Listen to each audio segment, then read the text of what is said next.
Hey guys, and welcome to another one of our Overwatch competitive hero guides. Today we're going to be covering Bastion.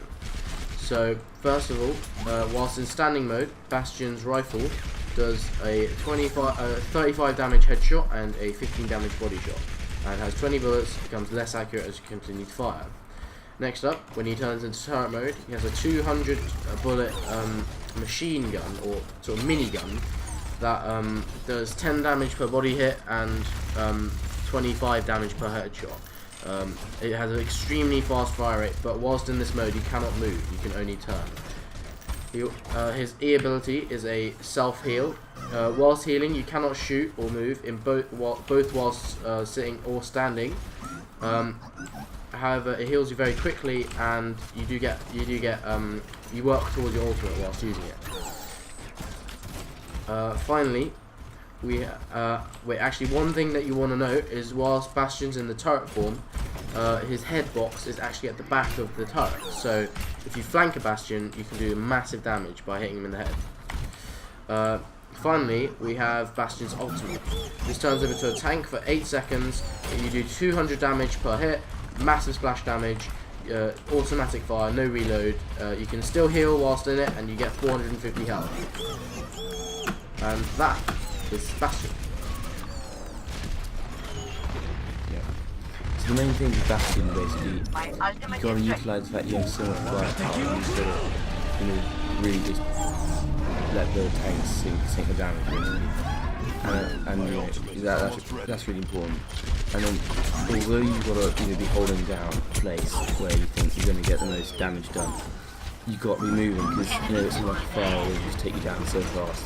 It's like you just got to keep moving. One thing that I know about when I play Bastion, or when I play, for instance, Reinhardt, or I play a Mercy, is that often in a competitive game, if you're playing with a few friends or playing semi-seriously, if you can get a shield in front of that Bastion and you can get the damage buff from Mercy, you can really tear up the enemy team, because Bastion is basically anti-everything.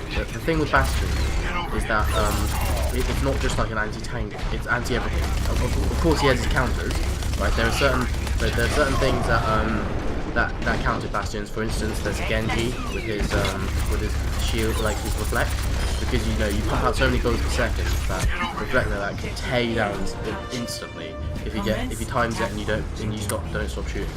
Also, like for instance, a Tracer, if she gets close to you, puts down her ultimate, you're dead. Yeah, talking about Genji really, because Genji, he can reflect his bullet. So although you have all this firepower, but if you want to start shooting at Genji, he could just completely reverse it and you'll be dead.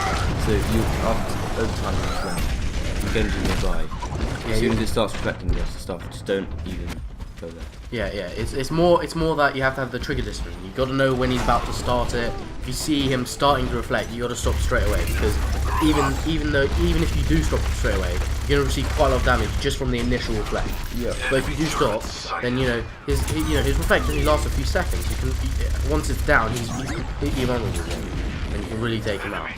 And you were saying before about how Pharaoh is quite anti-Bastion. Often, if you're playing against a Bastion as a Pharaoh, you want to use that E ability, which pushes him away, and you can really get him out of position there. And that is fundamental to be able to take out Bastion. But the thing is, right, I was talking about a full Bastion setup where you have a Reinhardt and a Mercy. So with that, the problem is with setting up that is that you're really sacrificing three of your players just to have this one turret set up, basically. So it has to be on the right map. For example, on the Egyptian map, Temple of Anubis, on the second objective, if you hold it down on there, it's perfect, because it's basically a single lane, and yeah, exactly. But the thing with having the Mercy, having the damage buff, is also that you don't have unless you have a second healer. She's totally focused on this Bastion and on this Reinhardt, so the other three people have to be able to support themselves. So in situations like that, you might want to play a Bastion, a Reinhardt, a Mercy, and maybe something like a Soldier with a self-healing ability. A Reaper has his Wraith ability to get away, and also he has that passive ability where dead corpses will drop him health. and maybe as a third thing you could have something like a hybrid healer like an Ana or a Zenyatta, both of which do quite high damage, and even Ana's ultimate can buff Bastion even more.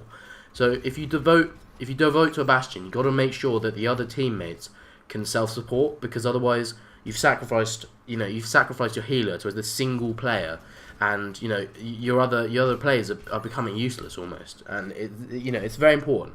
And also with Bastion, you got to make sure you're using that self-heal effectively, because and also you got to, again, with the reloads, right, you have a lot of ammo, but if you're in a bad position where they can continuously get to you, you're not going to get this time to reload. So you got to make sure if you need to, you got to move away. If you need to self heal, maybe even move away for that as well. And also, one other thing worth mentioning is that with Bastion tank mode, you got to play it smart, because it doesn't last long. It doesn't last long. It really doesn't last long, but it's massive damage. 200 damage per hit. You can kill any squishy almost. Like all the legit squishies, they're dead.